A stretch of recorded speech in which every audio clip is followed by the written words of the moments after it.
problema, alam ko may matatakbuhan sa sandal na walang iwanan. Kahit anong sabihin nyo, mga kapatid ko to, kasama ko to sa hirap ko, ginawang maguna man ang mundo. Tsaka iba talaga saya ng iyong dala, pag tayo ay sama-sama na, yung tipo nakakalimutan mo ang lahat ng problema mong dala.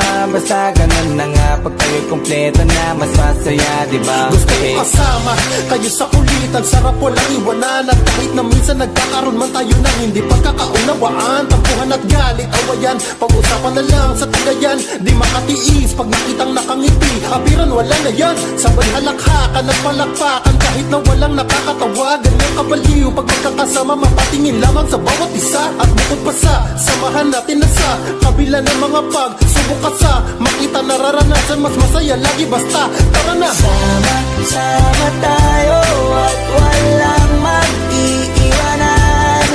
Kung may problema, tayo lang, di naman ang magtutulungan.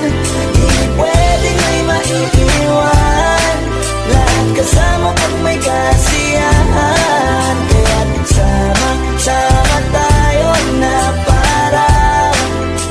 parang magkabarkada. Kami ay mga magkakapatid, magkakaibigan lang tingnan. Nagkakapikunan man minsan, wala pwede namang iwan. Kami din ang magkakasangga sa lahat. Kahit gano'ng kabigat, ano bang hirap, mapapalitan na sarap. Basta tayo ay magsikap, sagana sa tawa pagkasama sila. Pero hindi na bago, walang kasing saya, kaya sa kanila kompleto na. Kung may kapatid ka na, may tropa pa, edi kotang-kota na. Wala na kung mahihiling sa kanila pa lang ay sobra na. Sila yung tipo ng solid kasama, mga kadikit sa hirap at ginawa.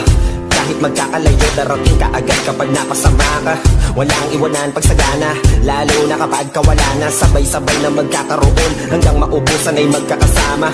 Magkakapatid, magkakadugo, kung minsan man ay nagtatalo, pero sinisigurado kung walang magpapabaya pag may naargabyado. Kaya lagi ng panatag, basta sila sa akin na bahala.